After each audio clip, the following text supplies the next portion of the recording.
ছাত্রছাত্রীরা আশা করছি তোমরা ভালো আছো। তো আমরা গ্রুপ 13 যে এলিমেন্টগুলো গ্রুপ 13 এর সেই এলিমেন্টগুলোর আমরা বেসিক একটা ইন্ট্রোডাকশন তোমাদের দিয়েছিলাম, একটা সাধারণ ধারণা তোমাদের আমি করিয়েছিলাম। আজকে আমি যেটা আলোচনা করব সেটা হচ্ছে গ্রুপ 13 যে এলিমেন্টগুলো তাদের ভৌত ধর্ম, এবং ভৌত ধর্মগুলো তোমাদের ভালো করে জানতে হবে, ভালো করে তোমাদের নোট করতে হবে এবং তোমার নিজেদের একটু কনসেপ্টটা কাজে লাগাতে হবে। তাহলে আমরা যেটা করব সেটা হচ্ছে গ্রুপ 13 এই যে এলিমেন্টগুলো গ্রুপ 13 এদের ভৌত ধর্মের প্রবণতা দেখো, আমি খুব আস্তে আস্তে আলোচনা করব, খুব ভালো করে এটা বুঝতে হবে, অনেক জায়গায় ব্যতিক্রম আছে ভৌত ধর্মের প্রবণতা। প্রথমে যেটা আমরা আলোচনা করব অ্যাটমিক সাইজ বা পারমাণবিক ব্যাসার্ধ। দেখো, যদি আমি এখানে তুলনা করি এর ঠিক আগে, মানে আজকে পি ব্লক এলিমেন্ট আমরা পড়ছি, তো এর ঠিক আগে আমরা পড়েছিলাম এস ব্লক এলিমেন্ট। তো এস ব্লক এলিমেন্টের গ্রুপ 2 এবং গ্রুপ 13 এদের মধ্যে কিন্তু আমরা একটা কম্পারিজন, একটা তুলনা করব অ্যাটমিক সাইজের।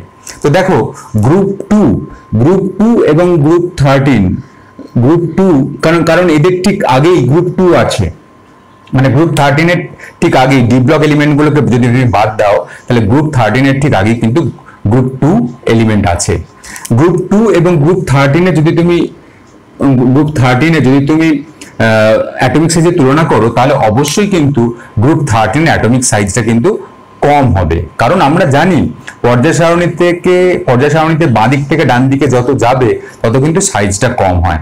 কেন সাইজ কম হয়?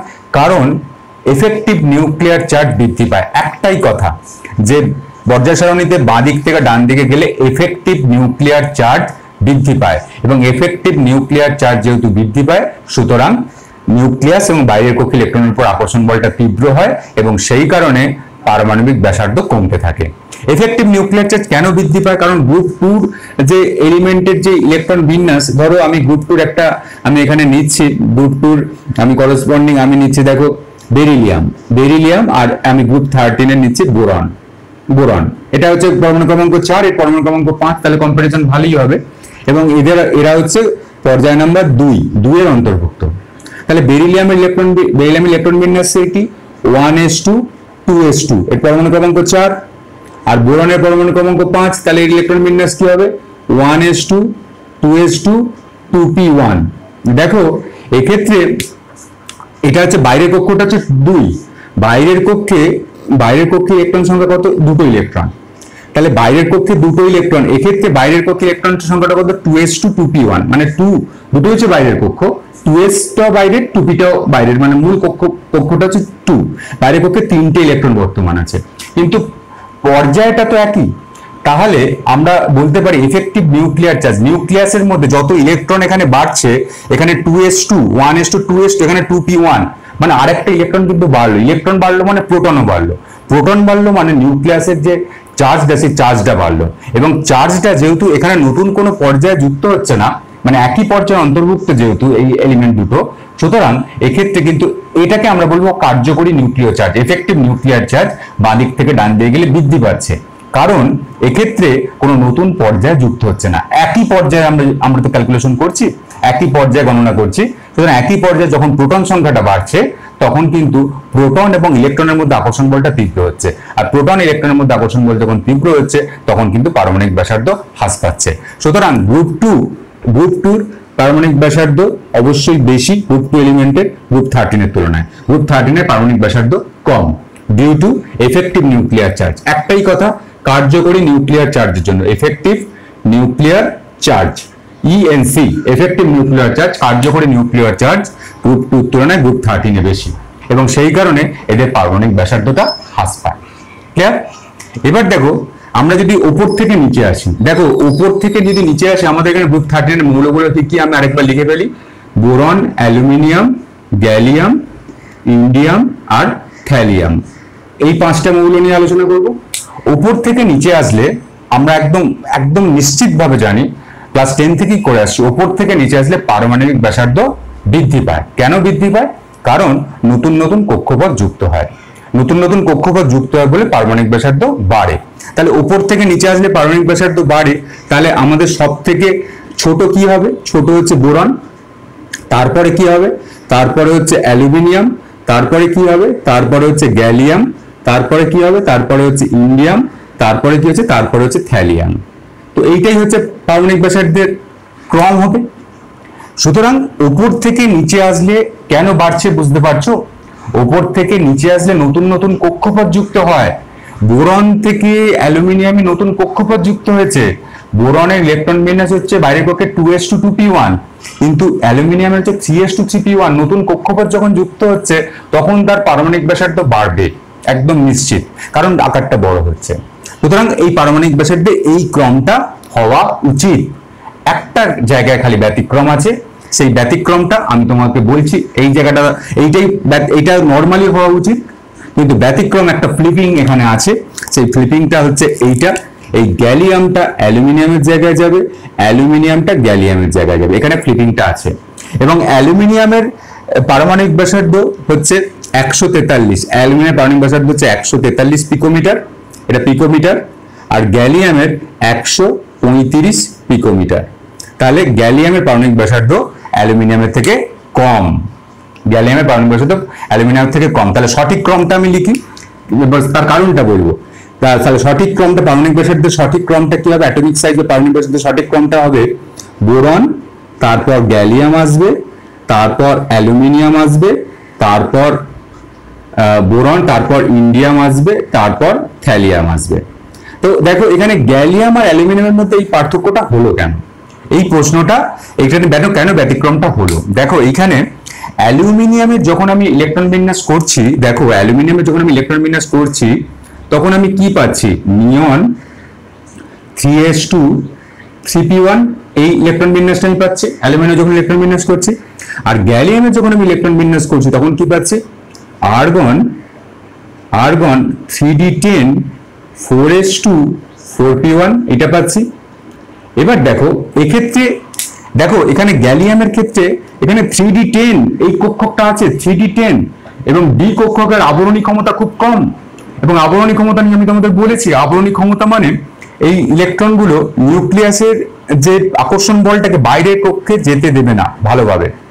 আবরণী ক্ষমতা হচ্ছে এইটাই। তাহলে এদের আবরণী ক্ষমতাটা হচ্ছে খুব কম। আবরণী ক্ষমতা খুব কম বলে, এই 3D আবরণী ক্ষমতা খুব কম বলে এক্ষেত্রে নিউক্লিয়াসের চার্জটা খুব সহজেই বাইরের কক্ষকে পৌঁছাতে পারছে।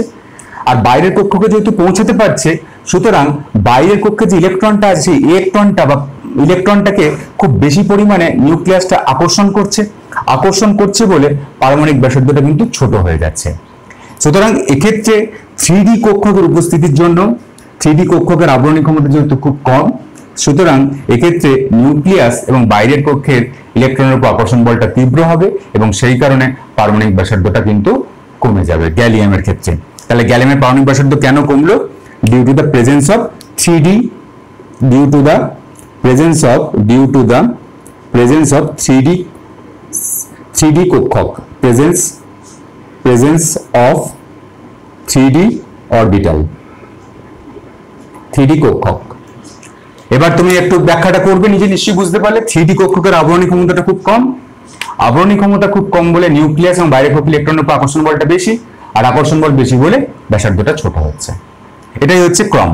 এবার দেখো বাদ বাকিগুলোর ক্ষেত্রেও 3D এবং থ্যালিয়ামের ক্ষেত্রে তো 4f-ও আছে, কিন্তু আমরা এই ক্ষেত্রে এই ব্যতিক্রমটা খুঁজে পাই। সুতরাং আমরা আর বাদ বাকি আমরা এই ক্রমটাকেই আমরা দেখব, এবং এই দুটো এখানের যে ফ্লিপিংটা হলো সেই ফ্লিপিংটাকে আমরা কিন্তু একটু নজর দেবো। বাদ বাকি আমরা কোনো কাউন্টে আনবো না। যেখানে যেটুকু ব্যাখ্যা চাইছে আমরা একটু সেইখানটা ফোকাস করব। ইনঅর্গানিকের হচ্ছে এই জায়গাটা তোমাকে মনে রাখতে হবে, যেখানে যেরকম ভাবে ব্যাখ্যা চাইছে তোমাকে সেরকম ভাবে করতে হবে। এইখানে কেন এখানে ইন্ডিয়াম থ্যালিয়ামে কেন এখানে হলো না, কারণ এখানে 4D এবং 4f এখানে আছে, কেন এই ব্যাসার্ধটা আরো কমলো না? এটা কিন্তু নিশ্চয়ই মানে কারণটা নিশ্চয়ই তার আছে, কিন্তু কেন কমলো না? কিন্তু আমরা মূলত ফোকাস রাখবো আমরা ব্যতিক্রমটা, যে এই জায়গাটা এইটা হওয়ার কথা, কিন্তু ব্যতিক্রমটা হচ্ছে এইটা। এই জায়গাটা কেন ব্যতিক্রম হলো তোমাদের পরীক্ষা এটাই পড়বে, যে গ্যালিয়ামের পারমাণবিক ব্যাসার্ধ কেন অ্যালুমিনিয়ামের থেকে কম। তো সুতরাং এই ব্যাখ্যাটা তোমরা ভালো করে করবে। এবার দেখো দ্বিতীয় যেটা আলোচনা করব, আয়নায়ন এনথালপি। আমরা অ্যাটমিক সাইজ নিয়ে আলোচনা করলাম, এবার আয়ন এনথালপি নিয়ে আলোচনা করব। তো আমাদের এই গ্রুপ 13 এর এই এলিমেন্টগুলো আমি রেখে দিচ্ছি। দেখো আয়ন এনথালপি নিয়ে আলোচনা করব।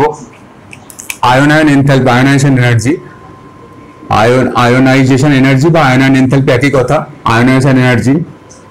তো দেখো এক্ষেত্রেও আমরা কিন্তু গ্রুপ 2 এবং গ্রুপ 13 নিয়ে আলোচনা করব। দেখো গ্রুপ 2 এবং গ্রুপ 2 এর সঙ্গে একটা কম্পারিজন করব, গ্রুপ 2 এবং গ্রুপ 13 এদের নিয়ে আলোচনা করব। দেখো এই গ্রুপ 13 এবং গ্রুপ 2, গ্রুপ 2 এর ইলেকট্রন বিন্যাস কি? সাধারণ ইলেকট্রন বিন্যাস এক্ষেত্রে হচ্ছে NS2, এবং গ্রুপ 13 এর কি? গ্রুপ 13 এর হচ্ছে NS2 NP1। ঠিক আছে, এবার দেখো এই জিনিসটা তুমি করেছিলে, বেরিলিয়াম আর বোরনের মধ্যে কার আয়নাইজেশন এনার্জি বেশি? দেখো এখানে আমি ধরছি, আমি গ্রুপ 2 এর এলিমেন্ট দেখেছি বেরিলিয়াম, তো বেরিলিয়াম ইলেকট্রন বিন্যাস কি? 1s2 2s2, এটা বেরিলিয়াম, পরমাণু ক্রমাঙ্ক 4। আর বোরনের আমি ধরছি, বোরনের পরমাণু ক্রমাঙ্ক হচ্ছে 5, এর ইলেকট্রন বিন্যাসটা কি? 1s2 2s2 2p1। এবার তুমি আমাকে বলো যে আয়নাইজেশন এনার্জি মানে কি? আয়নাইজেশন এনার্জি মানে বাইরের কক্ষ থেকে একটা ইলেকট্রন আমি বার করব, এটা হচ্ছে আয়নাইজেশন এনার্জি। এবং সেই ইলেকট্রনটা বার করার জন্য যে শক্তি প্রয়োগ করতে হবে সেটা হচ্ছে আয়নাইজেশন এনার্জির মান। তো এক্ষেত্রে আমি কোথা থেকে ইলেকট্রন বার করব? 2s থেকে ইলেকট্রন বার করব, এবং 2sটা কমপ্লিটলি ফিল্ড, পুরোপুরি পূর্ণ কক্ষক। আর এক্ষেত্রে কোনখান থেকে বার করব? 2p থেকে বার করব, এবং 2p থেকে বার করাটা খুব সোজা হবে, কারণ 2p থেকে একটা ইলেকট্রন বেরিয়ে যাওয়ার পরে কিন্তু কমপ্লিটলি ফিল্ড সেলটা আমি পাচ্ছি, কমপ্লিটলি ফিল্ড সেলটা আমি পাচ্ছি। সুতরাং এক্ষেত্রে কিন্তু এই গ্রুপ 13 এর প্রথম যে আয়নাইজেশন এনার্জি, এই প্রথম আয়নাইজেশন এনার্জি মানটা অনেকটা কম হবে, কারণ এক্ষেত্রে গ্রুপ 13 এর আমরা বার করব 2p কক্ষক থেকে ইলেকট্রন বার করব, এবং 2p কক্ষক থেকে ইলেকট্রন বার করাটা খুব সোজা, কারণ 2p কক্ষক থেকে যদি একটা ইলেকট্রন সরে যায় তাহলে 2s2 অর্থাৎ s কক্ষকটা পুরোপুরি সম্পূর্ণরূপে পূর্ণ হচ্ছে, তাহলে এই ইলেকট্রনটাকে সহজেই ছেড়ে দেবে। এটা তো তোমাদের পর্যায় সারণীতে বলেছিলাম। আর বেরিলিয়ামের থেকে কিন্তু ইলেকট্রন বার করাটা খুব কঠিন হবে, কারণ বেরিলিয়াম থেকে ইলেকট্রন বার করাটা খুব কঠিন হবে। তার কারণটা কি? তার কারণটা হচ্ছে এখানে 2s টা সম্পূর্ণরূপে ফিল আপ বলে এ কিন্তু সম্পূর্ণরূপে ফিল আপ বলে এখান থেকে ইলেকট্রন বার করাটা খুব কঠিন হবে।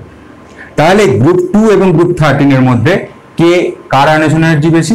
অবশ্যই গ্রুপ 2 এর আয়নাইজেশন এনার্জি বেশি, গ্রুপ 2 এর আয়নাইজেশন এনার্জি বেশি। বুঝতে পেরেছো? গ্রুপ 2 এর আয়নাইজেশন এনার্জি বেশি। এখানে কিন্তু সাইজ দিয়ে করলে হবে না, কারণ আমরা জানি যে দেখো সাইজ দিয়ে যদি আমি করি ionisation energy inversely proportional to size, আমরা বলেছিলাম ইনভার্সলি প্রপোর্শনাল টু সাইজ। তাহলে এই গ্রুপ 13 এর তো সাইজ ছোট, গ্রুপ 13 এর তো সাইজ ছোট, এর আগে বললাম গ্রুপ 2 এর তুলনায় গ্রুপ 13 এর সাইজ ছোট, কারণ এফেক্টিভ নিউক্লিয়াস বেশি। তাহলে সাইজ যদি ছোট হয় তাহলে আয়নাইজেশন এনার্জি বেশি হওয়ার কথা, কিন্তু আয়নাইজেশন এনার্জি কম হচ্ছে। সুতরাং যেখানে যেরকম সেখানে সেরকম আলোচনাটা করতে হবে। তো এখানে সাইজ দিয়ে করলে কিন্তু হবে না। গ্রুপ 2 এর আয়নাইজেশন এনার্জি অবশ্যই গ্রুপ 13 এর তুলনায় বেশি। ঠিক আছে, এটা কিন্তু করবে ভালো করে, এটা আমি যেটা বললাম সেই ব্যাখ্যাটা করবে, কারণ এখানে এই ব্যাখ্যাটাই তোমাদের করতে হবে। এবার দেখো আমরা যেটা করব যে ওপর থেকে নিচে আসলে কি আয়নাইজেশন এনার্জির মানটা কিরকম চেঞ্জ হয়। দেখো ওপর থেকে নিচে আসলে, ওপর থেকে নিচে আমরা গ্রুপ 13 ভাবে যদি ওপর থেকে নিচে আসি তাহলে পারমাণবিক ব্যাসার্ধ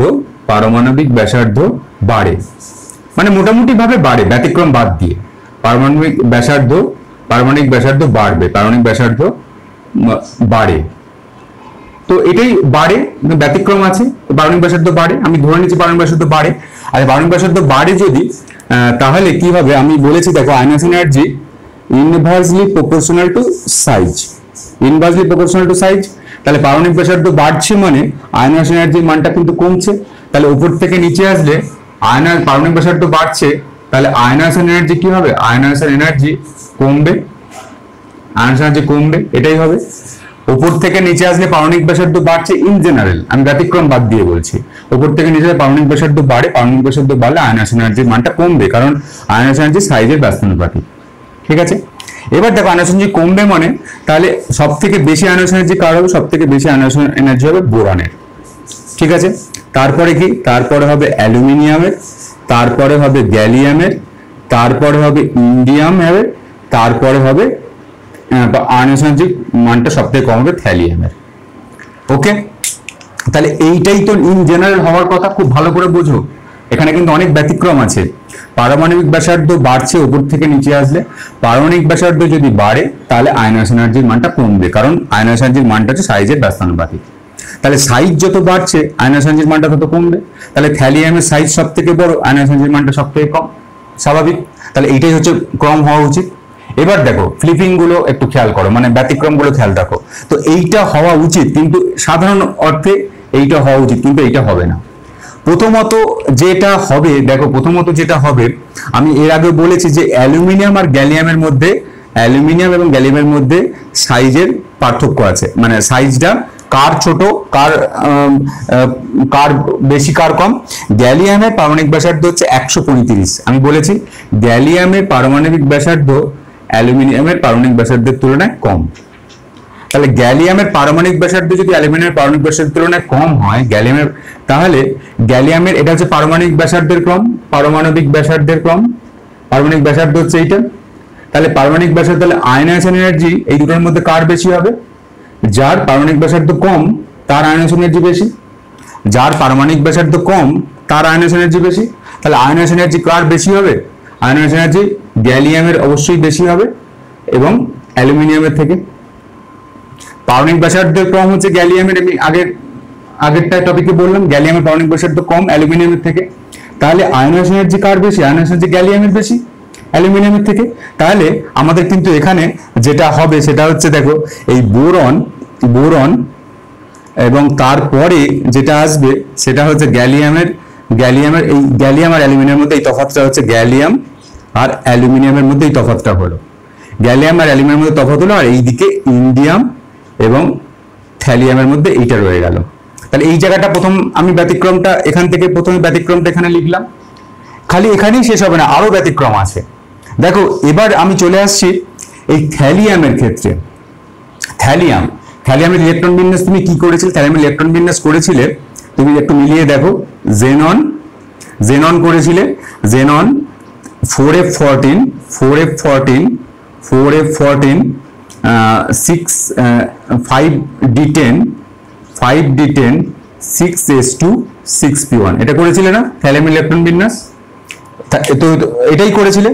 তো এবার দেখো এই থ্যালিয়ামের ইলেকট্রন বিন্যাসে একদম ক্লিয়ারলি তুমি দেখতে পাচ্ছ এখানে 4f14 এবং 5d10 এই 5d এই কক্ষকগুলো কিন্তু f কক্ষক d কক্ষক উপস্থিত আছে, এবং f কক্ষক d কক্ষক যেহেতু উপস্থিত আছে, ভালো করে বোঝো, f কক্ষক d কক্ষক যেহেতু উপস্থিত আছে, এর আবরণী ক্ষমতা খুব কম।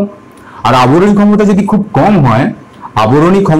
খুব কম হয় তাহলে এই থ্যালিয়ামের যে নিউক্লিয়াস, সেই নিউক্লিয়াস এই বাইরের কক্ষে ইলেকট্রনের উপর আকর্ষণ বলটা তীব্র হবে কিনা? আকর্ষণ বল তীব্র হবে। এবং দেখো এর আরেকটা অ্যাডভান্টেজ হচ্ছে এদের যে থ্যালিয়ামের হচ্ছে মানে তোমার যে পরমাণু ক্রমাঙ্ক খুব বেশি। থ্যালিয়ামের পরমাণু ক্রমাঙ্ক 81। সুতরাং 81টা প্রোটন 81টা ইলেকট্রনকে টানছে, অর্থাৎ এই যে এখানে টান শক্তিটা খুব বেশি হবে। তাছাড়াও এখানে 4f এবং 5d এখানে কিন্তু আবরণী ক্ষমতাটা খুব কম বলে, সুতরাং নিউক্লিয়াসের যে টানার যে ব্যাপারটা, নিউক্লিয়াসের যে ইলেকট্রনকে যে টানার যে ব্যাপারটা, সেই টানের ব্যাপারটা কিন্তু খুব বেশি হবে। আর যেহেতু খুব বেশি হবে, নিউক্লিয়াস দ্বারা বাইরের কক্ষে ইলেকট্রন যেহেতু খুব বেশি অ্যাট্রাকশন হবে, তাহলে সেক্ষেত্রে কিন্তু কি হবে? সেক্ষেত্রে কিন্তু বাইরের কক্ষের যে ইলেকট্রনটা, সেই ইলেকট্রনটা কিন্তু রিমুভ করতে অনেক বেশি শক্তির প্রয়োজন হবে। সুতরাং এক্ষেত্রে থ্যালিয়ামটার আয়নায়ন এনার্জিটা বেশি হবে, এবং এতটাই বেশি হবে থ্যালিয়ামের আয়নায়ন এনার্জি, এ কিন্তু সব রকম এদের সবাইকে জাম্প করে বোরনের কাছাকাছি চলে আসবে। বোরনকে অতিক্রম করতে পারবে না এই থ্যালিয়ামটা, এদের সবাইকে জাম্প করে থ্যালিয়ামটা কিন্তু এখানে চলে আসবে। তারপর যেমন থাকছে সেরকম হবে গ্যালিয়াম, অ্যালুমিনিয়াম এবং ইন্ডিয়াম। বুঝতে পারলে? এইটা হচ্ছে পারমাণবিক ব্যাসার্ধের সঠিক ক্রম হবে। থ্যালিয়ামের পারমাণবিক ব্যাসার্ধ বোরনের থেকে একটু কম হয়, কারণ বোরনের আকারটা খুব ছোট বলে এখানে আয়নায়ন এনার্জির মানটা সব থেকে বেশি। আর থ্যালিয়ামের হলো কিন্তু বোরনকে অতিক্রম করতে পারলো না। সুতরাং এই হচ্ছে এদের কিন্তু পারমাণবিক ব্যাসার্ধ মানে আয়নায়ন এনার্জির ক্রম। বুঝতে পারলে? এই জায়গাটা প্রথমে ফ্লিপিংটা দেখবে, অ্যালুমিনিয়াম গ্যালিয়ামের মধ্যে ফ্লিপিংটা দেখবে, এবং তারপরে থ্যালিয়ামের ব্যাপারটা চিন্তা করো। থ্যালিয়ামের আয়নাইজেশন এনার্জি এতটাই বেশি হলো কারণ এখানে পরমাণু ক্রমাঙ্ক খুব বেশি, এফেক্টিভ নিউক্লিয়ার চার্জটা খুব বেশি, আবার এফ কক্ষক এবং ডি কক্ষকের উপস্থিতি, এফ কক্ষক এবং ডি কক্ষক যেহেতু উপস্থিতি আছে, এদের যেহেতু আবরণী ক্ষমতাটা কম, তাহলে বাইরের কক্ষ ইলেকট্রনের উপর আকর্ষণ বলটা বেশি হবে, এবং আকর্ষণ বলটা যদি বেশি হবে, সুতরাং এ কিন্তু চলে এলো একদম মানে এদের আয়নাইজেশনের মানটা খুব বেশি হবে, আয়নাইজেশনের মানটা এতটাই বেশি হবে, এই থ্যালিয়াম কিন্তু একদম ইন্ডিয়াম, অ্যালুমিনিয়াম, গ্যালিয়ামকে টপকে একদম বোরনের কাছাকাছি চলে আসবে। সুতরাং এটাই কিন্তু এদের তুলনা, এদের হচ্ছে মানে আয়নাইজেশন এনার্জি তুলনা। ভালো করে করবে, এটা বললাম। আমি যেটা বললাম সেটা নিজের মতো গুছিয়ে একটা জায়গায় নোট করবে। আচ্ছা, এটা আয়নাইজেশন এনার্জি হয়ে গেল। এবার দেখো এর পরে যেটা আলোচনা করব সেটা হচ্ছে জারণ সংখ্যা। তৃতীয় নম্বর যেটা আলোচনা করব সেটা হচ্ছে জারণ সংখ্যা। প্রত্যেকটা জিনিস তোমাদের খুব ভালো করে বুঝতে হবে। তৃতীয় নম্বর যেটা আলোচনা জারণ সংখ্যা। দেখো জারণ অবস্থা, তৃতীয় নম্বর আলোচনা করব জারণ অবস্থা।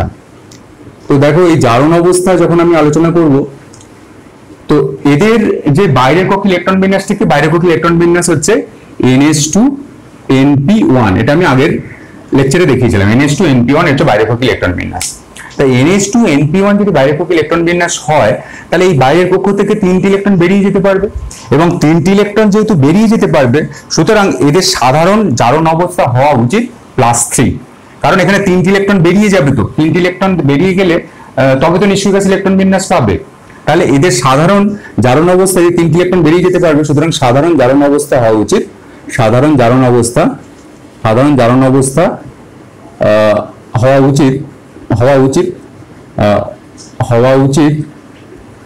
+3। কিন্তু দেখো এরা +3 অবস্থায় এরা কিন্তু মানে +3 করতে গেলে তো কি করতে, +3 করতে গেলে +3 আয়ন সৃষ্টি হতে হবে, +3 আয়নের সৃষ্টি করতে হবে, এবং +3 আয়নের সৃষ্টি করাটা বোরনের আয়নাইজেশন এনার্জির মানটা খুব বেশি। একটু আগেই দেখালাম বোরনের আয়নাইজেশন এনার্জির মানটা যেহেতু খুব বেশি, এই বোরন এই +3 আয়নটা কিন্তু সৃষ্টি করতে পারে না, কারণ 3টে ইলেকট্রনকে তাড়ানো, মানে বোরনের ionisation energy 1, ionisation energy 2, ionisation energy 3, অর্থাৎ 3টে ইলেকট্রনকে বোরনের কক্ষ মানে নিউক্লিয়াসের টান থেকে বাইরে বার করে নিয়ে যাওয়া, এটা খুব কঠিন কাজ। সুতরাং B3+ আয়ন কোনো মতেই কিন্তু গঠিত হয় না, মানে B3+ আয়ন গঠিত হয় না, মানে 3টি ইলেকট্রন বেরোতে পারে, কিন্তু বোরনের আয়নাইজেশন এনার্জির মানটা এতটাই বেশি, B3+ আয়ন গঠন হয় না। মানে 3টে ইলেকট্রন যদি বেরিয়ে যায় তবে তো 3+ আয়ন গঠন হয়, কিন্তু B3+ আয়ন কিন্তু কখনোই গঠন হয় না। তাহলে B3+ আয়ন গঠন হয় না, তা সত্ত্বেও বোরন জারণ অবস্থা কি করে +3 দেখায়? বোরন কিন্তু কোনো আয়নীয় কম্পাউন্ড তৈরি করে না। বোরন যেটা তৈরি করে সেটা হচ্ছে বোরন কোনো সমযোজী যৌগ তৈরি করবে। কারণ এই B3+, মানে এখানে যদি আয়ন B3+ সৃষ্টি হতো তবে সে কিন্তু আয়নীয় কম্পাউন্ড তৈরি করতে পারতো, কিন্তু B3+ সৃষ্টি হওয়াটা, এটা B3+ আয়ন, এইটা কিন্তু এটা সৃষ্টি হওয়া খুব কঠিন কাজ, কারণ 3টে আয়নাইজেশন এনার্জি, 3টে আয়নাইজেশন এই যে সৃষ্টি হওয়া খুব কঠিন, B3+ সৃষ্টি হওয়াটা খুব কঠিন, কারণ IE1 এবং IE1, IE2 এবং IE3 এই 3টে যদি আয়নাইজেশন এনার্জির মানটা আমি ধরি, এই 3টে আয়নাইজেশন এনার্জির মানটা খুব বেশি বোরনের ক্ষেত্রে, এবং সেই ক্ষেত্রে B3+ সৃষ্টি হওয়াটা খুব কঠিন।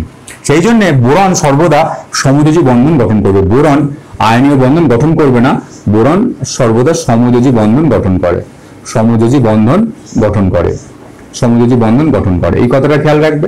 বোরন সমযোজী বন্ধন গঠন করে, কারণ বোরন +3 আয়নে আসতে পারে না, আয়নে আসলে এদের খুব কঠিন কাজ আয়নে আসাটা, সুতরাং এরা কি করবে? সমযোজী বন্ধন গঠন করবে। আচ্ছা, তাছাড়াও এল এর অ্যালুমিনিয়ামের অনেক যৌগ অনাদ্র অবস্থায় সমযোজী, অনেক যৌগ অনাদ্র যখন অবস্থায় আছে, অনাদ্র অবস্থায়, যেমন ধরো AlCl, অনাদ্র LCl3, অ্যালুমিনিয়াম ক্লোরাইড, এরা কিন্তু সমযোজী, এরাও কিন্তু +3 আয়ন তেমন ভাবে সৃষ্টি করতে পারছে না, মানে এরা কিন্তু অনাদ্র অবস্থায় সমযোজী, কিন্তু যখন জলের মধ্যে পড়বে তখন কিন্তু +3 আয়ন সৃষ্টি হয়। এটা খুব ইন্টারেস্টিং একটা ঘটনা ঘটে, মানে সমযোজী যৌগ কিন্তু যখন জলের মধ্যে পড়বে তখন কিন্তু +3 আয়ন সৃষ্টি হয়। যেমন জল তো সমযোজী যৌগ, কিন্তু জল যখন জলের মধ্যে পড়ে তখন H+ আর OH মানে আয়ন সৃষ্টি হয়। তেমনি এল এর অনেক যৌগ, যেমন ধরো AlCl3 অনাদ্র অবস্থায় সমযোজী, অনার্দ্র অবস্থায় সমযোজী, কিন্তু যখন জলের মধ্যে পড়বে তখন কিন্তু L3+ আয়নের সৃষ্টি, অনার্দ্র অবস্থায় সমযোজী। যেমন L3 অনার্দ্র অবস্থায় সমযোজী, এবং যখন জলের মধ্যে পড়বে তখন কিন্তু এরা L3+ আয়নের সৃষ্টি করবে। দেখো আরেকটা জিনিস, এখানে যে আমাদের মৌলগুলো যেগুলো আছে আমি বলছি group 13 boron, aluminium, gallium, indium এবং থ্যালিয়াম। খুব ভালো করে এই জায়গাটা খেয়াল করবে, boron, aluminium, gallium, indium, thallium, এই যে 5টা যে মৌলগুলো, এই 5টা মৌলের মধ্যে বোরন এবং অ্যালুমিনিয়াম +3 কেবলমাত্র +3 দেখায়, আর গ্যালিয়াম, ইন্ডিয়াম, থ্যালিয়াম মানে +3 জারণ অবস্থা দেখায়, কারণ এখান থেকে 3টে ইলেকট্রন বার করাটা, 3টে ইলেকট্রন বেরিয়ে যেতে পারে, বেরিয়ে গিয়ে হয় এরা আয়ন অবস্থায় এরা মানে তোমার আয়নীয় যৌগ গঠন করবে, বা এরা কিন্তু সমযোজী যৌগ গঠন করবে। বেশিরভাগ এটা সমযোজী যৌগ গঠন করে। এবার দেখো গ্যালিয়াম, ইন্ডিয়াম, থ্যালিয়াম এদের +3 জারণ অবস্থা তো আছেই, +3 জারণ অবস্থা তো আছেই, এর সঙ্গে সঙ্গে এরা +1 জারণ অবস্থাটাও দেখাবে, +1 জারণ অবস্থাটাও শো করে, +1 জারণ অবস্থাটাও শো করে। এবং +1 জারণ অবস্থা সব থেকে বেশি স্টেবল হবে থ্যালিয়ামের ক্ষেত্রে, মানে থ্যালিয়াম +1 জারণ অবস্থায় সব থেকে বেশি স্টেবল হবে থ্যালিয়াম। এটা +1 জারণ অবস্থায় থ্যালিয়াম সব থেকে বেশি স্টেবল, এটা সব থেকে বেশি স্থায়ী হবে থ্যালিয়ামের ক্ষেত্রে। এবার দেখো এরা কেন এই গ্যালিয়াম, ইন্ডিয়াম, থ্যালিয়াম, বিশেষ করে থ্যালিয়াম কেন +1 জারণ অবস্থাটা দেখায়?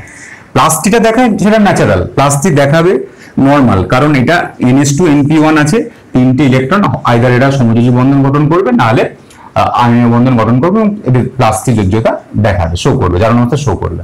+1টা কেন দেখায়? দেখো এক্ষেত্রে যদি আমি ইন্ডিয়াম এবং থ্যালিয়ামে যদি আমি ইলেকট্রন বিন্যাস করি, ইন্ডিয়াম ইলেকট্রন বিন্যাস কি ছিল? ইন্ডিয়াম ইলেকট্রন বিন্যাস ছিল ক্রিপ্টন 4d10 5s2 5p1, এটা ইন্ডিয়াম ইলেকট্রন বিন্যাস ছিল।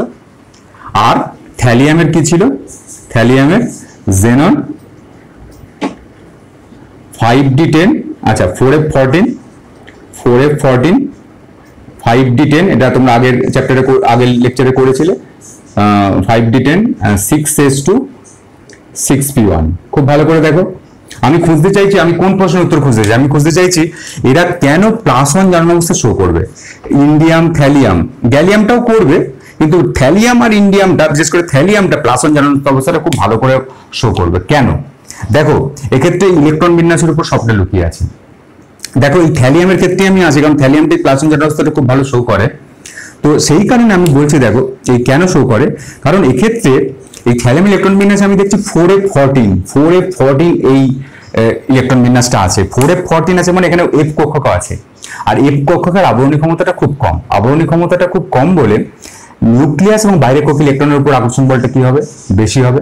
এবং এক্ষেত্রে আকর্ষণ বলটা এতটাই বেশি হবে, বাইরের কক্ষের এই যে 6s আছে, এই 6s এর যে দুটো ইলেকট্রন আছে, সেই দুটো ইলেকট্রন কিন্তু বিক্রিয়ায় অংশগ্রহণ করতে পারবে না, কারণ বাইরের কক্ষের ইলেকট্রনের উপর আকর্ষণ বলটা থ্যালিয়ামের নিউক্লিয়াসের খুব বেশি হবে, কারণ এখানে 4f14 মানে F কক্ষক প্রেজেন্ট আছে, F কক্ষক প্রেজেন্ট আছে বলে এখানে 6s বাইরের কক্ষের যে S কক্ষকের যে ইলেকট্রনটা আছে, সেই S কক্ষক ইলেকট্রনটা কিন্তু বন্ধনে অংশগ্রহণ করতে পারবে না। বন্ধনে অংশগ্রহণ করতে না পারলে এই যে S কে যে ইলেকট্রনটা আছে, সেই ইলেকট্রনগুলো পেয়ার মানে নিষ্ক্রিয় জোড় রূপে অবস্থান করবে, মানে কোনো বন্ধনে অংশগ্রহণ করবে না, খালি 6p ইলেকট্রন বন্ধনে অংশগ্রহণ করবে, 6s এর ইলেকট্রনটা নিষ্ক্রিয় জোড় রূপে অবস্থান করবে, মানে ইনার্ট পেয়ার, নিষ্ক্রিয় জোড় রূপে অবস্থান করবে। কেন নিষ্ক্রিয় জোড় রূপে অবস্থান করবে বারবার ভালো করে বোঝো। যেখানে 4f14 এখানে F কক্ষকের প্রেজেন্ট আছে, F কক্ষকের প্রেজেন্ট আছে মানে F কক্ষকের আবরণী ক্ষমতাটা খুব কম, আবরণী ক্ষমতা খুব কম বলে নিউক্লিয়াস এবং বাইরের কক্ষের ইলেকট্রনের আকর্ষণ বলটা তীব্র হবে, এতটাই তীব্র হবে 6s এর ইলেকট্রনগুলো বিক্রিয়া অংশগ্রহণ করবে না, এবং করবে না বলে এই যে 6s এর যে এই ইলেকট্রন দুটো, এটা কিন্তু ইনার্ট পেয়ার রূপে রয়ে যাবে, নিষ্ক্রিয় জোড় রূপে রয়ে যাবে। ইনার্ট মানে নিষ্ক্রিয়, আর পেয়ার মানে জোড়, নিষ্ক্রিয় জোড় রূপে এরা রয়ে যাবে, মানে তিনি বিক্রিয়া অংশগ্রহণ করবে না। এবং এই যে প্রভাবটা, এই প্রভাবটাকে আমরা বলবো ইনার্ট, মানে এই যে ঘটনাটা, এটাকে বলবো ইনার্ট পেয়ার এফেক্ট বা নিষ্ক্রিয় জোড় প্রভাব। এবং নিষ্ক্রিয় জোড় প্রভাবের জন্য এরা কিন্তু এই থ্যালিয়ামের কিন্তু কেবলমাত্র +1টা অংশগ্রহণ করতে পারে, +1টা মানে একটা ইলেকট্রন কিন্তু এখানে অংশগ্রহণ করতে পারে। সেই জন্য থ্যালিয়াম কিন্তু +1 অক্সিজেন স্টেট শো করে। +3ও করবে, সবসময় করবে না, কিন্তু +1 অক্সিজেন স্টেটটা এদের কিন্তু স্থায়ী, +1 অক্সিজেন স্টেটটা এদের স্থায়ী। ইন্ডিয়াম গ্যালিয়ামেও কিন্তু +1 স্টেট শো হবে, কারণ ইন্ডিয়ামেরও 4d আছে, থ্যালিয়ামেরও গ্যালিয়ামেরও 4d আছে। তো সেই ক্ষেত্রে এক্ষেত্রেও মানে নিউক্লিয়াস বাইরের এই 5s-টাকে বিক্রিয়ায় অংশগ্রহণ করতে বাধা দেবে, কারণ এখানেও 4d আছে, এরও আবরণী ক্ষমতাটা কম। এক্ষেত্রেও ইনার্ট পেয়ার ইফেক্টটা দেখা যাবে, কিন্তু থ্যালিয়ামের মতো দেখা যাবে না, কারণ থ্যালিয়ামে 4f আছে। সুতরাং থ্যালিয়াম, ইন্ডিয়াম এবং গ্যালিয়াম এরা +1 জারণ স্তর শো করে, তবে +1 জারণ স্তরটা থ্যালিয়ামের ক্ষেত্রে সব থেকে বেশি হয়, সব থেকে বেশি স্থায়ী হয়। সেই জন্য এখানে তোমাদের বলে যে TLCl থ্যালিয়াম ক্লোরাইড না থ্যালিয়াম ট্রাইক্লোরাইড কোনটা স্টেবল। দেখো TLCl না TLCl কোনটা স্টেবল, আমি বলেছি থ্যালিয়ামের +1 জারণ স্তরটা খুব স্থায়ী, কেন? নিষ্ক্রিয় জোড় প্রভাবের জন্য। তাহলে এখানে কোনটা স্টেবল? এটাতে থ্যালিয়ামের জারণ সংখ্যা হচ্ছে +1 আর এটাতে থ্যালিয়ামের জারণ সংখ্যা হচ্ছে +3, মানে এখানে মানে Cl এর জারণ সংখ্যা হয় -1 আর এখানে Cl এর -1 করে 3টে আছে মানে -3। এবার দুটো যোগফল সবসময় 0 হয়, মানে দুটো জারণ সংখ্যার যোগফলটা 0 হয়। তাহলে এটা +1 -1 0, এটা +3 -3 0। তাহলে এক্ষেত্রে দেখো এই TLCl এর কিন্তু স্থায়িত্ব বেশি, TLCl এটা কিন্তু অধিক স্থিতিশীল, TLCl অধিক স্থিতিশীল, এটা কিন্তু মোর স্টেবল। আর TLCl এটা কিন্তু আনস্টেবল, আনস্টেবল। তাহলে TLCl যদি আনস্টেবল হয়, খুব ভালো করে দেখো, TLCl যদি আনস্টেবল হয় তাহলে এখানে +3টা কোন জায়গায়, এই +3 জারণ স্তরটা কোন জায়গায় আসার চেষ্টা করবে? +1 জারণ স্তর আসার চেষ্টা করবে, এবং +3 যখন +1 জারণ স্তর আসার চেষ্টা করবে, এক্ষেত্রে জারণ সংখ্যাটা হ্রাস পাবে, মানে +3 থেকে +1 আসে মানে জারণ সংখ্যাটা হ্রাস পায়। আর জারণ সংখ্যা হ্রাস পাওয়া মানে বিজারণ ঘটা, জারণ সংখ্যা হ্রাস পাওয়া মানে বিজারণ ঘটা। সুতরাং TLCl খুব সহজেই বিজারিত হয়ে TLCl এ পরিণত হবে, এবং যে খুব সহজে বিজারিত হতে পারবে সে খুব ভালো জারক রূপে কাজ করে, একদম নর্মাল কনসেপ্ট। TLCl যেটা আনস্টেবল, এ কোন পজিশনে যাওয়ার চেষ্টা করবে? TLCl এ যাওয়ার চেষ্টা করবে, কারণ এটা স্টেবল।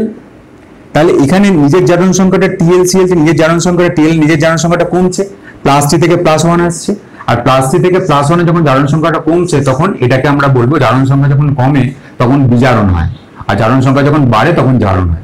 তাহলে জারণ সংখ্যাটা যখন কমছে তখন বিজারণ হচ্ছে, তাহলে TLCl খুব সহজেই বিজারিত হতে পারছে, আর যে যত সহজে বিজারিত হতে পারবে সে তত ভালো জারক। সুতরাং এই TLCl খুব ভালো জারক রূপে আচরণ করবে, খুব ভালো অক্সিডাইজিং এজেন্ট রূপে আচরণ করবে। ঠিক আছে, খুব ভালো করে এই জায়গাটা করবে। আচ্ছা, TLC লবণগুলো, TL3+ লবণগুলো শক্তিশালী জারক দ্রব্য হিসেবে কাজ করে। এরপরে দেখো যে আলোচনাটা করব, সেই আলোচনাটা হচ্ছে ধাতব এবং তড়িৎ ধনাত্মক চরিত্র। আমরা যে আলোচনাটা করব ধাতব এবং তড়িৎ ধনাত্মক চরিত্র। দেখো ধাতব চরিত্র নিয়ে আলোচনা করব। তো গ্রুপ 2 এবং গ্রুপ 13 এর মধ্যে কার ধাতব চরিত্র বেশি হবে একটু তোমরা চিন্তা করো। আমরা ধাতব চরিত্র নিয়ে আলোচনা করব। গ্রুপ 2 এবং গ্রুপ 13 এর মধ্যে কার ধাতব চরিত্র ভালো হবে? অবশ্যই গ্রুপ 2 ধাতব চরিত্র ভালো হবে। ধাতব ও তড়িৎ ধনাত্মক চরিত্র, দেখো এখানে আমি আলোচনাটা করছি তড়িৎ ধনাত্মক চরিত্র। তো গ্রুপ 2 এবং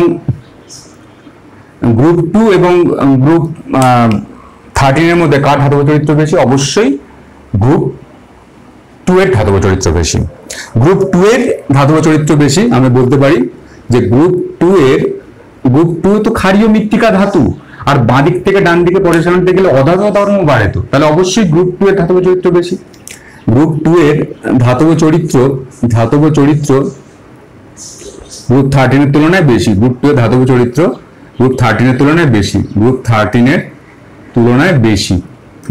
এর তুলনায় বেশি। এবার দেখো এক্ষেত্রে কেন বেশি? দেখো এক্ষেত্রে আমরা বলতে পারি যে এই ধাতব চরিত্রটা কিসের উপর নির্ভর করে? আয়নায়নের উপর, মানের উপর নির্ভর করে। তো আয়নাইজেশন এনার্জির মানটা দেখো এক্ষেত্রে তোমাদের একটু মানে চিন্তা করতে হবে যে গ্রুপ 13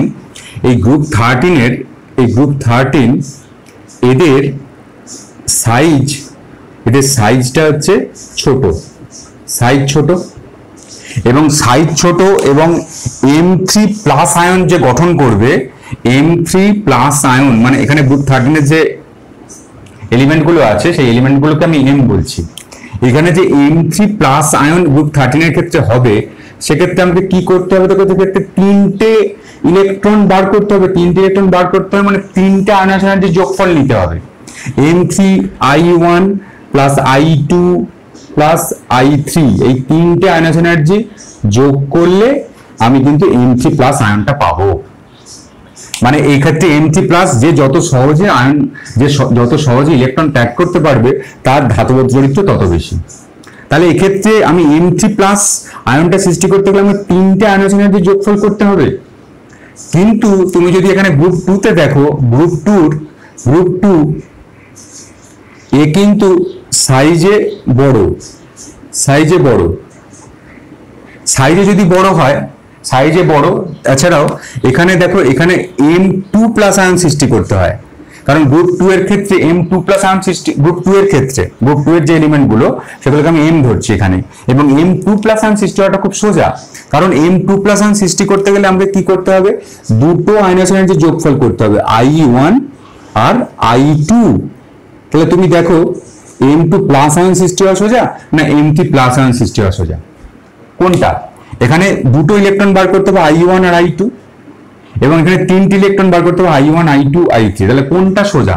এখানে অবশ্যই কিন্তু M2, এক্ষেত্রে এর কিন্তু মানে এখানে M2+ আয়নটা কিন্তু সৃষ্টি হওয়া খুব সোজা, এবং যেহেতু দুটো ইলেকট্রন বার করতে হবে, এবার M2+ আয়ন সৃষ্টি হওয়া যেহেতু সোজা, সুতরাং এর ক্ষেত্রে আমি বলতে পারি যে এদের ধাতব চরিত্রটা এটা কিন্তু বেশি, কারণ যে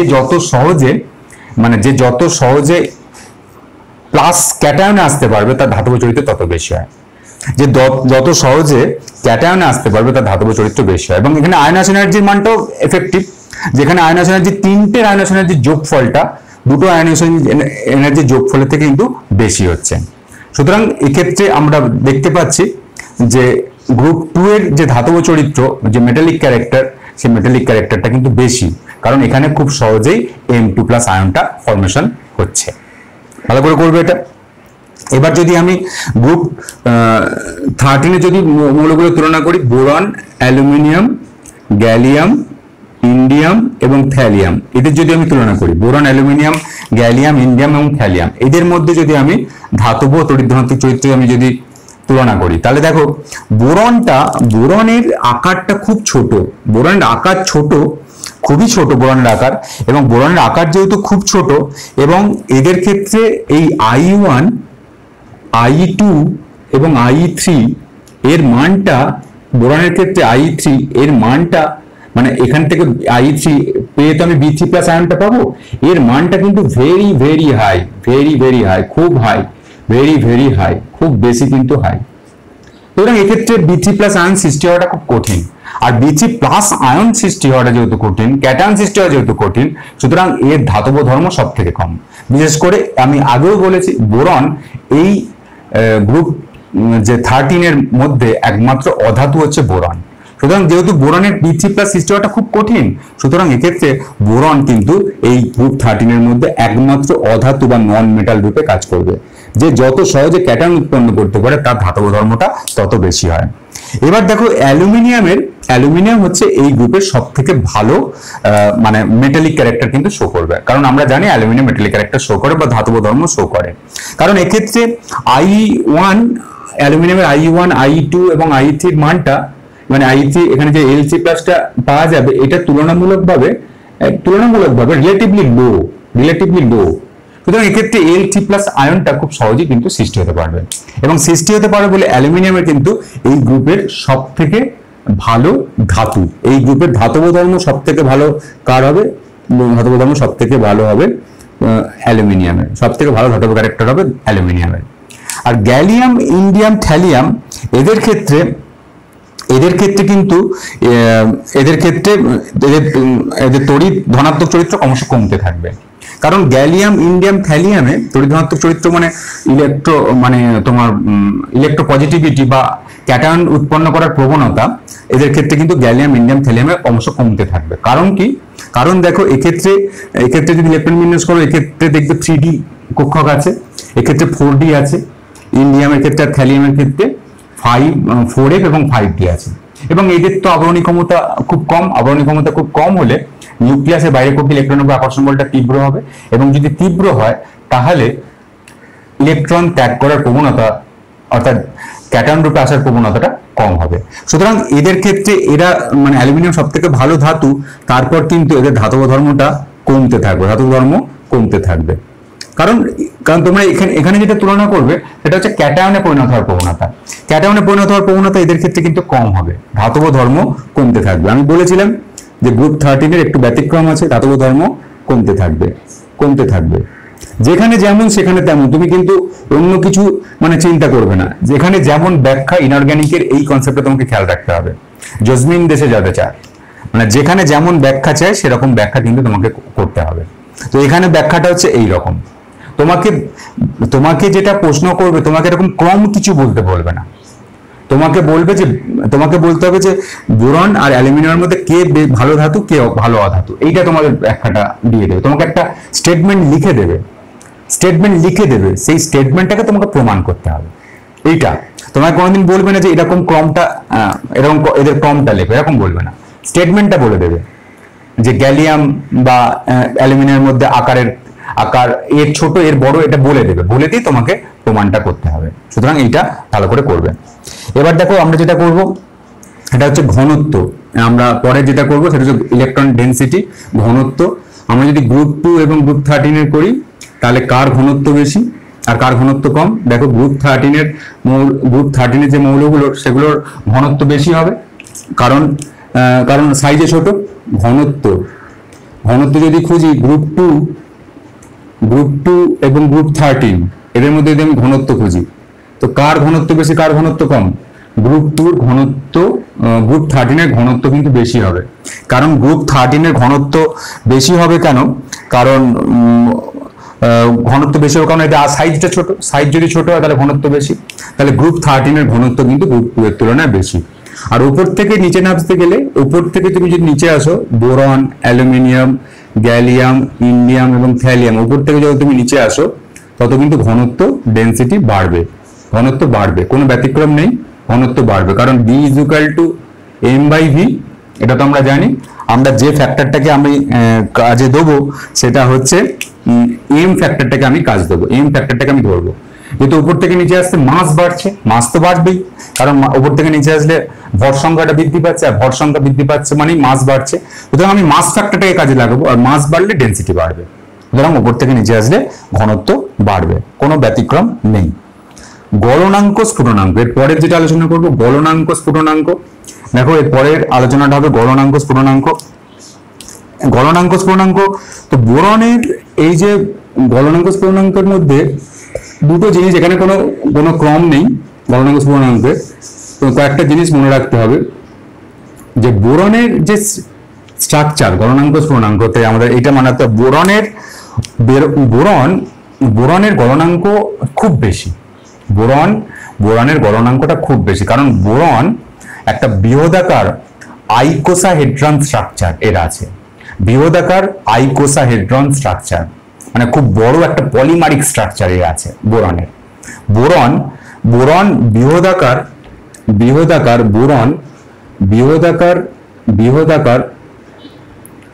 বৃহদাকারের বড় আকারের আইকোসাহেড্রন স্ট্রাকচারে, আইকোসাহেড্রন খুব, আমি এটা ডিটেলসে বলবো যখন আমি বোরন পড়াবো।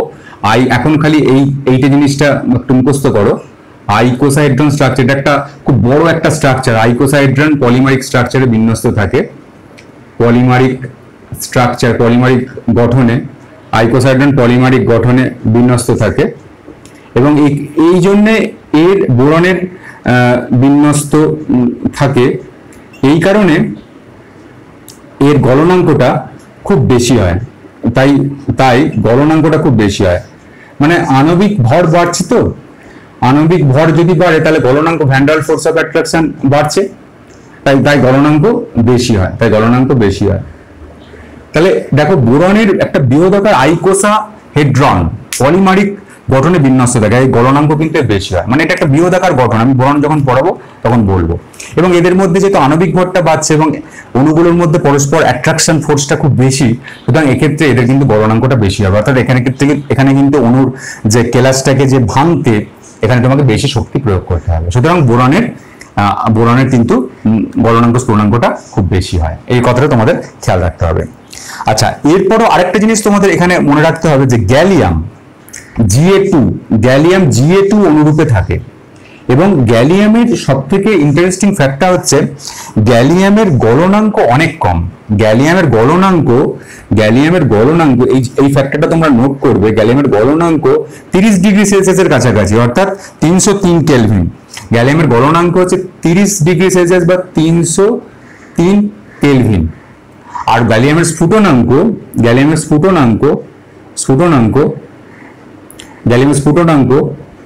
এটার এই রেঞ্জটা কিন্তু খুব বেশি। গ্যালিয়ামের স্ফুটনাঙ্ক হচ্ছে 2676 কেলভিন, 2676 কেলভিন। দেখো, তাহলে একটা বিস্তীর্ণ পাল্লার মধ্যে গ্যালিয়াম কিন্তু তরল রূপে অবস্থান করে, গলনাঙ্ক কম 303 কেলভিন মানে 30 ডিগ্রি সেলসিয়াস, স্ফুটনাঙ্কটা 2676 কেলভিন মানে প্রায় 2200-2300 ডিগ্রি সেলসিয়াসের কাছাকাছি এই স্ফুটনাঙ্কটা।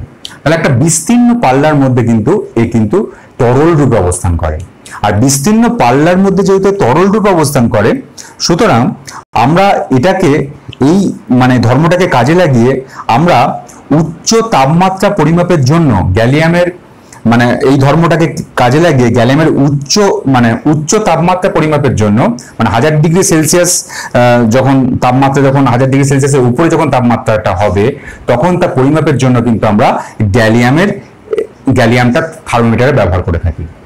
এই যেহেতু গ্যালিয়ামের একটা বিস্তীর্ণ পাল্লার মধ্যে বিস্তীর্ণ পাল্লার মধ্যে তরল রূপে থাকে, বিস্তীর্ণ পাল্লার মধ্যে তরল রূপে অবস্থান করে, লিকুইড রূপে অবস্থান করে, লিকুইড রূপে থাকে একটা বিস্তীর্ণ উষ্ণতার পাল্লার মধ্যে। তাহলে গ্যালিয়ামের এই ধর্মটাকে কাজে লাগিয়ে আমরা কিন্তু যখন টেম্পারেচারটা যখন খুব বেশি 1000 ডিগ্রি সেলসিয়াসের উপরে যখন টেম্পারেচার হচ্ছে তখন কিন্তু আমরা উচ্চ তাপমাত্রা পরিমাপের জন্য যে থার্মোমিটার, এই থার্মোমিটারে কিন্তু গ্যালিয়াম ধাতুটাকে ব্যবহার করে থাকি। উচ্চ তাপমাত্রা পরিমাপক থার্মোমিটারে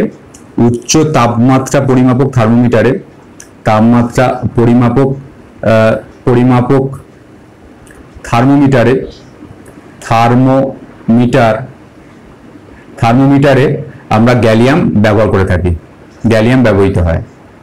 এবং তোমরা এটা ক্লাস 7-8 পড়ে থাকবে যে গ্যালিয়াম হচ্ছে এমন একটা ধাতুর নাম লেখো যে গরমকালে এ হচ্ছে লিকুইড, কিন্তু শীতকালে এ হচ্ছে তরল, কঠিন, শীতকালে কঠিন। কারণ দেখো গলনাঙ্ক 303 কেলভিন মানে 30 ডিগ্রি সেলসিয়াস, তাহলে গরমকালে যখন আমাদের টেম্পারেচার যখন 35-36 ডিগ্রি সেলসিয়াস হয়ে যাচ্ছে তখন কিন্তু তরল অবস্থায় থাকছে, কিন্তু যখন শীতকাল আসছে যখন 15-20 ডিগ্রি সেলসিয়াস তাপমাত্রা থাকছে তখন কিন্তু এই কঠিন অবস্থায় আছে। সুতরাং এই জায়গাটা খেয়াল রাখবে। তাহলে এইটা হচ্ছে গলনাঙ্ক স্ফুটনাঙ্ক নিয়ে কোনো নির্দিষ্ট ক্রম নেই, গলনাঙ্ক স্ফুটনাঙ্ক নিয়ে মানে কোনো ক্রম আলোচনা করব না, কোনো ক্রম এদের হয় না। তো গলনাঙ্ক স্ফুটনাঙ্ক নিয়ে মূলত এই দুটো জিনিস তোমরা খেয়াল রাখবে। আর তড়িৎ ঋণাত্মকতা, তড়িৎ ইলেকট্রো পজিটিভিটির ঠিক বিপরীত তড়িৎ ঋণাত্মকতা, দুটো আলোচনা করার কোনো মানে হয় না। তবু তড়িৎ ধনাত্মকতা যখন আলোচনা করেছি, তড়িৎ ঋণাত্মকতা ঠিক তার বিপরীত হয় তড়িৎ ঋণাত্মকতা। তড়িৎ ধনাত্মকতা কার সব থেকে কম ছিল? তড়িৎ ধনাত্মকতা সব থেকে কম ছিল, ইলেকট্রোপজিটিভিটি মানে তড়িৎ ধাতব ধর্ম কার সব থেকে কম ছিল? বোরনের। তাহলে তড়িৎ ঋণাত্মকতা কার সব থেকে বেশি? তড়িৎ ঋণাত্মকতা সব থেকে বেশি বোরনের। যার তড়িৎ ধনাত্মকতা সব থেকে কম তার তড়িৎ ঋণাত্মকতা সব থেকে বেশি, সুতরাং তড়িৎ ঋণাত্মকতা সব থেকে বেশি হবে বোরনের। বোরন থেকে অ্যালুমিনিয়ামে পারমাণবিক আকার বৃদ্ধি পায় বলে ইলেকট্রনের প্রতি কেন্দ্রকে আকর্ষণ ক্ষমতা হ্রাস পায়, ফলে তড়িৎ ঋণাত্মকতা হ্রাস পায়। তাহলে বোরন থেকে